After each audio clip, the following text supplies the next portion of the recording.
E aí galerinha, tudo bem com vocês? Nós iremos continuar as nossas atividades, certo? Nós iremos introduzir agora o assunto pronome, para que fique disseminado sobre as características do pronome, tá? Antes de tudo, o que seria pronome, né? Pronome é aquela classe gramatical que tem suma importância dentro da gramática normativa, né? Diante dos adereços gramaticais. Como o próprio nome já diz, pronome é algo que retoma o nome. Então, a utilização dessa classe gramatical dentro da conjuntura gramatical normativa, certo? É de suma importância para que a gente não possa repetir, por exemplo, nomes constantemente, né? Ele pode servir como ser anafórico, né? Ou como ser catafórico. O ser catafórico que ainda caracteriza por retomar algo, né, posteriormente. E anafórico, o caso contrário. Tá? Então, desta forma, o pronome serve para dar essa adequação à escrita, adequação à fala. Por exemplo, né? Ana Maria saiu cedo. Ponto. Ana Maria foi à feira. Com a utilização do pronome, você não precisa caracterizar o substantivo próprio Ana Maria constantemente. Basta você somente substituir o Ana Maria por um pronome pessoal do caso reto, que no caso ela. Ana Maria foi à feira. Ela, pronto. Você, com a substituição do pronome ela, você torna o seu texto mais atrativo, sem repetições. Tá? Então, para isso serve a classe pronome, né? Uma das suas vertentes é dar essa coerência, é dar essa liga, transformando o seu texto coerente a partir dos elementos coesivos, né? Com a utilização de pronomes, com a utilização de conjunções, com a utilização de preposições, diante desses adereços, tá bom? Então, vamos conhecer os pronomes de forma geral. O que é que eu vou passar para vocês? Eu não vou estar aqui direcionando o nosso tempo, caracterizando o pronome, tipo, olha, pronome do caso reto, eu, tu, eles, tá? Eu vou disponibilizar para vocês o material que consta essas características, certo? E aqui na aula mesmo, propriamente nesse vídeo, eu vou tratar dos casos específicos, para que fique melhor explicado para vocês. Então, vamos começar. Passa aí, por favor. Ó, pronomes, tá? Esse material vai estar disponível para vocês. Temos os pronomes pessoais do caso reto, eu, tu, ele, ela, nós, vós, eles e elas. Os pronomes oblíquos, mim, ti, si, ó, a, li, nos, vos, si, os, as e lis. Há particularidades sobre a adequação desses pronomes oblíquos, que é o que nós chamamos de colocação pronominal, que é o caso que iremos ver na segunda parte desse vídeo, tá bom? Esses pronomes pessoais do caso reto servem para direcionar de forma objetiva a pessoa do discurso em que está se falando e a pessoa que é direcionada ao discurso a qual vai se falar. Essas contextualizações oblíquas sistematizam a substituição desses pronomes em outras adequações. Tudo bem? Passa aí, por favor. Pronomes oblíquos temos os átonos e os tônicos, tá? Preste muita atenção nesses tônicos, tá? A caracterização desses tônicos, como iremos ver algumas particularidades desse mim e desse ti. Chamar também a atenção para a utilização desse li. Lembrando, não vai ser necessário estar nessa aula para que direcione. Vamos lá, primeira pessoa do pronome oblíquo, a quem a gente se refere, a mim. A segunda pessoa do pronome oblíquo, a ti. Lembrando que esta caracterização aqui, você utiliza para elementos não preposicionados, ou seja, ele deve vir acompanhado de não preposição, ao contrário dessas características aqui. Ele deve vir sim preposicionado, tá? Então, para que a nossa aula não fique essa monotonia, eu vou só explicar as contextualizações que vocês precisam perante a gramática normativa, né? Principalmente para que fique melhor fixado na escrita de vocês, ok? Essas particularidades aqui de decorar ficarão a cargo de vocês. Não decorar necessariamente, mas aprendê-los, né? De forma objetiva. Pode passar, por favor.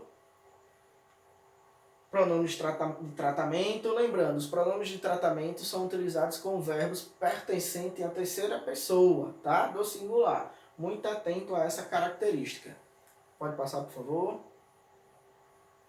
Pronomes possessivos são aqueles pronomes que indicam posse, né? Meu, minha, teu, tua, nosso, sua, vosso, seu, sua, ok? Indicam posse.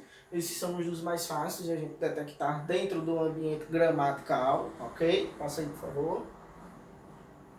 Os pronomes indefinidos, certos? Que são aqueles pronomes que indefinem, né? Faz referência a algo, tá? Mas indefinem a pessoa do discurso, seja ela o falante ou seja a pessoa a qual estejamos falando sobre ela, tudo bem? Passa aí, por favor. Bom, chegou na parte primordial, que é aquela parte onde a gente vamos direcionar sobre as características de modos usuais desses pronomes.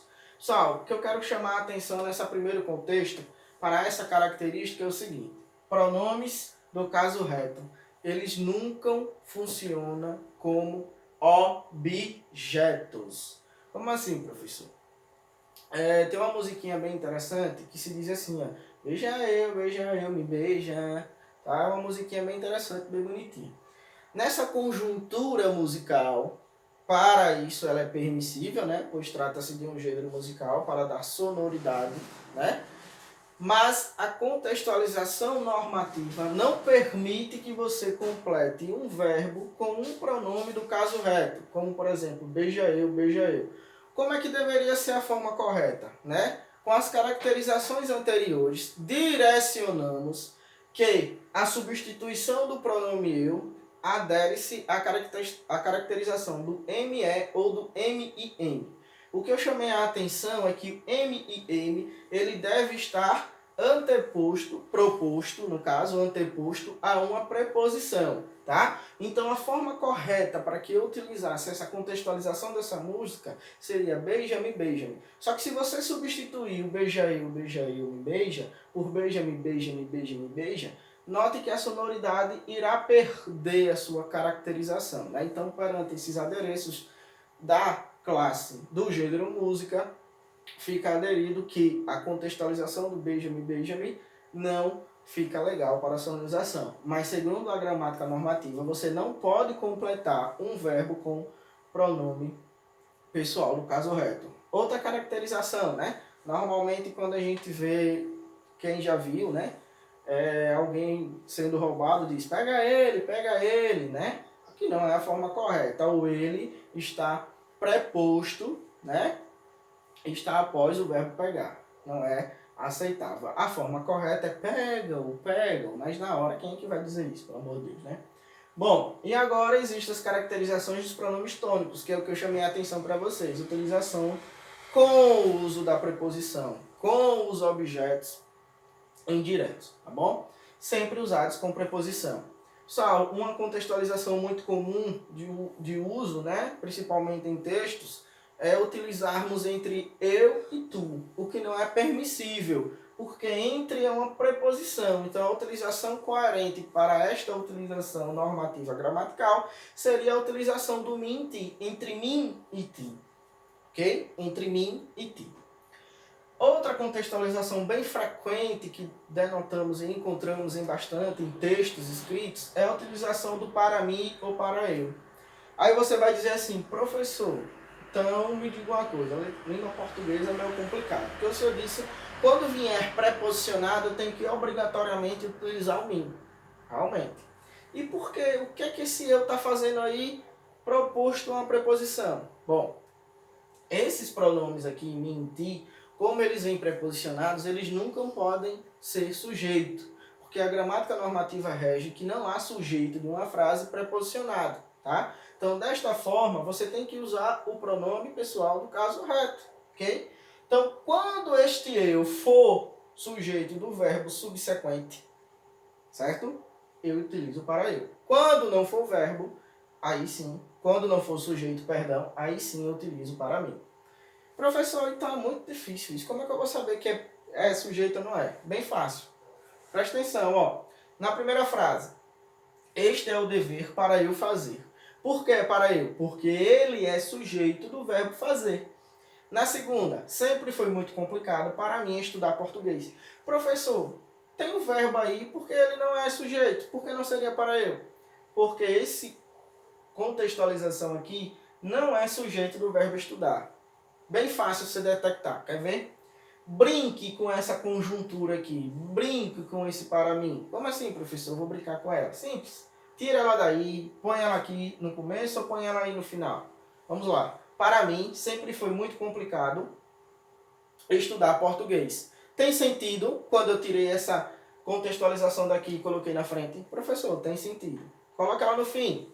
Sempre foi muito complicado estudar português. Vírgula, para mim, tem sentido também? Professor, tem sentido. Pronto. Quando você puder brincar com a contextualização para mim, ele será utilizado de forma correta. Quando você não puder brincar com ela, será o para eu, ele será sujeito, tá? Como assim, professor? Vamos para a frase de cima. Este é o dever para eu fazer. Tire ele daí. E vamos colocar lá para o final. Este é o dever fazer para eu. Tá vendo que não tem interpretação aceitável nessa conjuntura? Então, note que é primordial que este eu esteja aqui. Se ele é primordial aqui, então ele é sujeito do verbo fazer. Tá bom? Prestou muita atenção? É só brincar com essa contextualização. Brincando, tá top. Tá bom, pessoal? Certo? Ok? Pronto. Nós iremos parar por aqui para que possamos continuar no próximo vídeo. Tá bom? Até logo. Tchau.